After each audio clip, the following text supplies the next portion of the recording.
자, 오늘 상인 이야기는 나라를 구한 형고라고 하는 상인과 그 다음에 중국 역사상 2000 수백 년 전에 흥미롭게도 경제 전문 변호사가 하나 탄생합니다. 오늘날로 얘기하면 2400년 전에요. 경제 전문 변호사로서 등석이라는 사람을 간략하게 소개하고 오늘 후반기 강의 첫 시간을 마치도록 하겠습니다. 기원전 7세기에 진나라가 본격적으로 동방 진출을 꾀합니다. 요 진나라는 서쪽에 있는 요 진나라입니다. 요 진나라 보이시죠? 그죠? 나중에 천하를 통일하는 진시황이 이 나라에서 태어나죠. 그죠? 이 나라 출신입니다. 요 진나라 목공이 동쪽으로 진출하기 위해서 국적과 신분과 나이와 민족을 불문하는, 따지지 않는 사불문 정책이라고 합니다. 이게 제가 붙여놓은 이름입니다. 네 가지를 따지지 않는 인재 정책을 펼쳐가지고 외국의 인재들을 끌어들입니다. 진나라 목공이라는 사람이 대단한 인물이죠. 2600년 전에, 600여 년 전에, 네 가지를 따지지 않고 인재를 기용하는 아주 획기적인 인재 정책을 실시합니다. 진나라가 천하를 통일하는 데 있어서 이 인재 정책이 결정적인 역할을 합니다. 왜 그러냐? 진나라의 재상제도가, 승상제도가 공식적으로 만들어진 이래로 29명인가 25명인가 하는 그 승상 이름이 남아있어요. 숫자는 그보다 더 많았을 걸로 보이는데 이름이 남아있는 재상이 25명인데 그 가운데 19명이 외국인입니다. 한 명만 진나라 출신이에요. 나머지는 국적 불명이에요. 그럼 나머지도 외국인일 가능성이 훨씬 크다라는 거죠. 그죠? 그러니까 승상은 전부 다 외국인으로 스카웃을 했다는 얘기입니다. 여러분들이 잘 아시는 이사. 진시황을 도와가지고 천하를 통일하는데 굉장히 큰 공을 세운 사람 가운데 한 사람이죠. 이사라도 초나라 출신.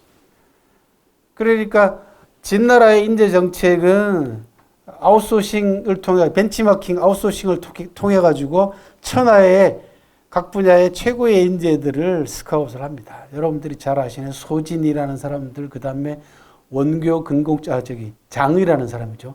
그 다음에 원교 근공책을 내세운 범수라는 사람들, 그 다음에 진나라의 도량형 통일부터 시작해가지고 진나라의 통일 기반을 확실하게 다졌던 상황이라고 하는 유명한 개혁가들 전부 다 외국 출신들입니다. 대단합니다. 그렇게 이런 인재 정책 같은 경우는 우리나라의 조직이라든지 우리나라 국가 차원에 있어서도 적극적으로 이제 한번 고려해 볼 만한 상황입니다. 실제로. 전 세계가 이제는 이질적 공동체, 질적으로는 다르긴 하지만 공동체 시대가 됐잖아요. 전 세계 자체가. 그래서 이 개방된, 가깝게는 지역사회부터 출발할 필요가 있습니다. 그런 걸 아웃소싱이라고 합니다. 예를 들면은 공모를 통해서 기관의 장을 뽑는 형태라든지 이런 부분들을 외부의 인재들을 적극적으로 추천을 받아서 기용하는 그런 아웃소싱 같은 경우는 이제는 필요한 때가 됐다. 왜? 그 분야의 전문가가 우리 고장이 있으면 좋지만은 그게 아니라면은 외부의 인재들을 충분히 스카웃을 해와야지 맞지 않을까 생각합니다. 어쨌든 간에 진나라 목공 이후로 진나라가 적극적으로 동방 진출을 꾀합니다. 이 동방 진출 때문에 가장 애를 먹고 가장 긴장해야 되는 나라가 누구냐 그러면 어느 나라냐 그러면 요 정나라였습니다. 요 정나라가 딱 한가운데 위치하고 있잖아요. 보면은 그래서 사방에 있는 강대국으로부터 맨날 두들겨 맞는 그런 위치에 놓여 있었어요. 요 정나라 장공 때는 상당히 나라의 위세를 떨쳤는데 그 이후로 세태를 면치 못하고 있다가 기원전 627년 진나라가 정나라를 기습을 합니다. 기습을 하려면은 주나라하고 활을 지나와야 됩니다. 서쪽에서 동쪽으로 지나와서 정나라로 들어와야 돼요. 요 주하고 활 보이시죠? 그죠? 여기를 거쳐서 정나라로 와야 돼요. 그래서 정나라가 위기 상황에 몰려 있었는데요. 형고라고 하는 상인이 가축을 끌고 장사를 하러 나가다가 진나라 군대를 발견을 합니다. 낙양으로 장사를 하러 가다가. 그러니까 낙양 근처에서 진나라 군대를 딱 보니까 이게 아무래도 정나라를 공격하려고 진나라 군대를 일으킨 것 같거든요. 그래서 눈치를 채고 사람을 서둘러 정나라로 보내가지고 진나라가 지금 쳐들어오니까 만반의 준비를 하쇼라고 얘기를 해놓고 통보를 하고 자기가 소를 12마리를 끌고요. 진나라 군대를 찾아갑니다. 용감하게도. 그리고는 가서는 뭐라고 얘기하냐 그러면 우리 임금이 정나라 임금이 진나라 군대가 힘들게 먼 길을 왔으니까 저더러 소를 끌고 가서 위문을 하라고 합디다. 이렇게 얘기를 하는 겁니다. 그러니까 진나라 군대가 쳐들어오는 걸 정나라가 알고 있다라는 걸 암시하는 거잖아요. 그게 다른 게 아니고. 그랬더니 진나라 장수가 깜짝 놀라가지고 야, 우리는 사실은 니네 나라에 별로 관심 없어 하고는 둘러댑니다. 그리고 아까 말씀드린 활이라고 하는 나라를 슬쩍 건드려서 조그만 나라 활이로 멸망시키고 군대를 되돌려가지고 철수했다라고 하는 그런 일화가 전해옵니다.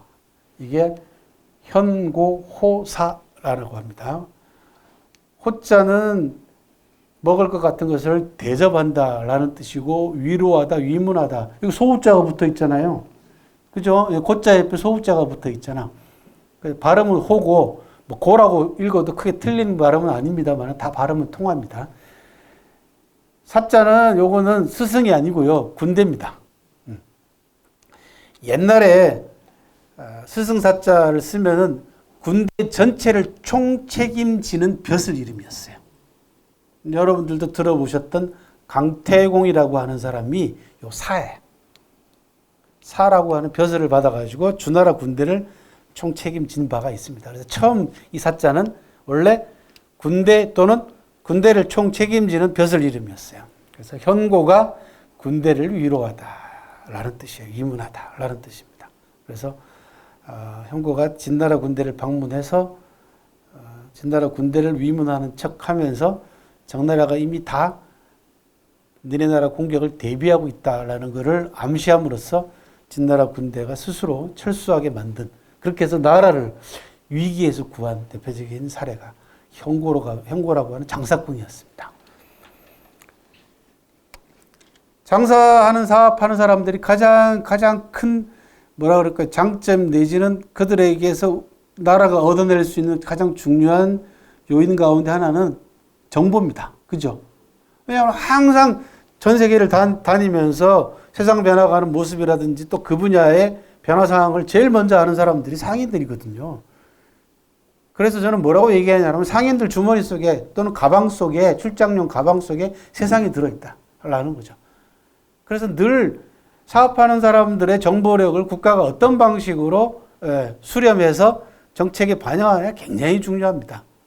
그래서 현고가 가지고 있는 이 정보의 중요성에 대한 이야기고, 또 하나는 정나라의 상황과 경제 정책의 진보성을 우리가 여기서 읽어낼 수 있는데요. 정나라는 조그만 나라가 되다 보니까 또 천하의 길목이잖아요. 그러니까 교통이 발달해 있단 말이에요.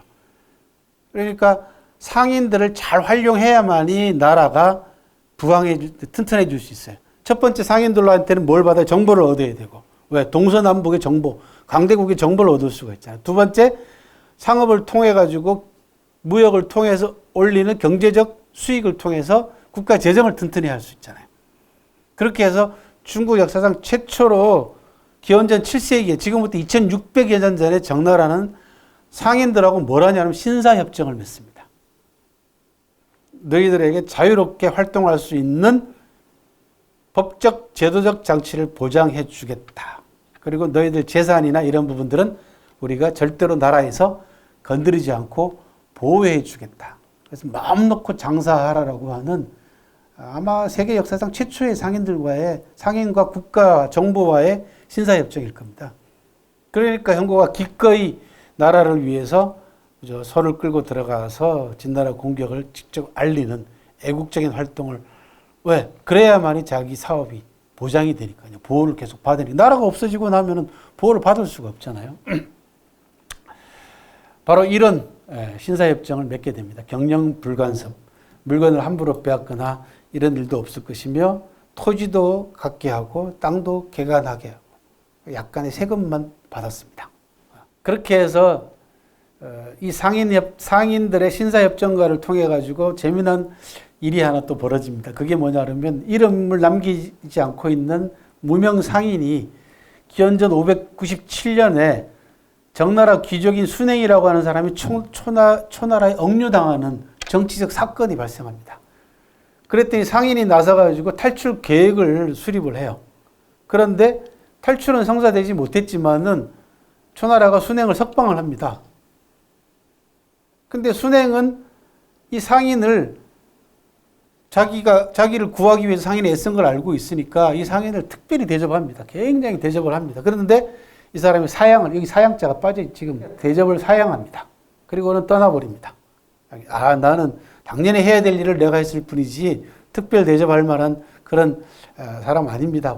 그러니까 정나라 상인들이 얼마나 자유로운가라는 걸 보여주는 대목 가운데 하나고, 이 상인의 활동 반경을 보게 되면 정나라 출신으로서 초나라에도 갔죠. 진나라에도 가고 제나라도 갑니다. 그래서 각국을 돌아다니면서 무슨 영광에서 한편 가고 장성 간 게 아닙니다. 중국 땅덩어리 아시잖아요. 그죠? 예. 나라 하나가 우리나라만 하나단 말이에요. 그러니까 4개국을 돌아다니면서 활동을 했던 그런 또 재미난 일화도 남아 있습니다. 형고 이야기로 돌아옵니다. 자, 정나라 목공이 진나라 침공을 사전에 방지해 줬잖아요, 형고가. 그래서 형고에게 상을 내리라고 합니다. 그랬더니 형고가 역시 이도 사양합니다.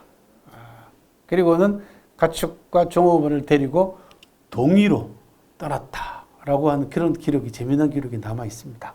동쪽이라는 얘기겠죠. 그리고는 안 돌아왔대요. 그러니까 상인들이 얼마나 자유로운가라는 걸 보여줍니다.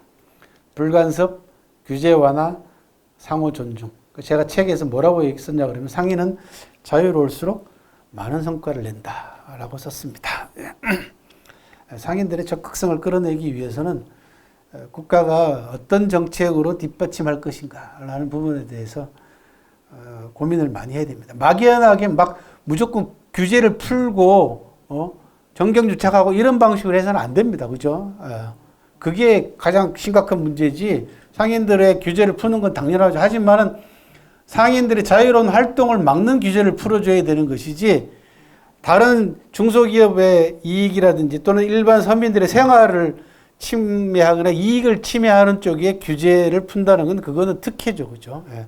그런 것들을 잘 가려서 규제를 풀면은 상인들이 많은 성과를 내리라고 봅니다. 정나라 상인하고 관계되어 있는 또 재미난 일화가 있습니다. 정자산이라고 하는 사람이 집권하고 있을 때 북쪽에 있는 강대국인 진나라의 실세 한선자가 사신으로 와요. 사신으로 왔는데 이 사람이 옥고리, 옥환이라고 합니다. 옥으로, 옛날에는 옥기는 지금 다이아몬드 같은 거였습니다. 중국의 고대 사회에 있어서는 제일 중요한 기중품이 옥이었어요. 이 옥 때문에 전쟁까지 날 만큼 옥을 굉장히 기중품으로 쳤거든요. 그래서 옥 하나하고 성 7개하고 바꾸자는 둥 이런 아주 말도 안 되는 얘기가 나올 만큼 옥이 귀했거든. 그래서 이 귀한 옥고리를 갖고 있는 이 짝을 갖고 있었어요. 한 짝만 갖고 있는 거야. 나머지 한 짝이 정나라에 있다라는 걸 이 사람이 정보를 어디서 듣고는, 자기가 정나라를 방문한 김에 정나라 상인이 이걸 갖고 있다는 얘기를 듣고는 정나라 정부에다가, 공실입니다. 정부에다가 나 그거 좀 구할 수 있게 해달라고 압력을 넣어요.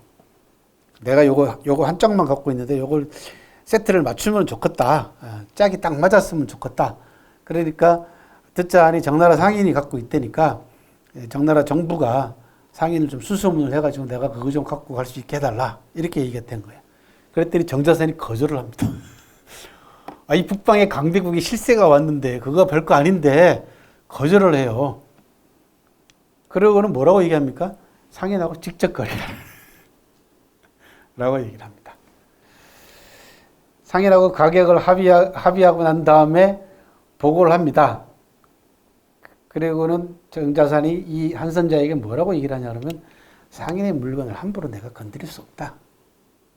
그러니까 당신이 상인하고 직접 거래를 해가지고 알맞은 가격으로 사가는 건 내가 말리지는 않겠는데, 정부가 나서가지고 상인한테 이래라 저래라 얘기 못하는 게 우리나라 정나라의 상인과의 맺은 규약이다라는 거죠. 이게 정나라의 상인의 위상을 보여주는 아주 재미난 일화 가운데 하나였습니다.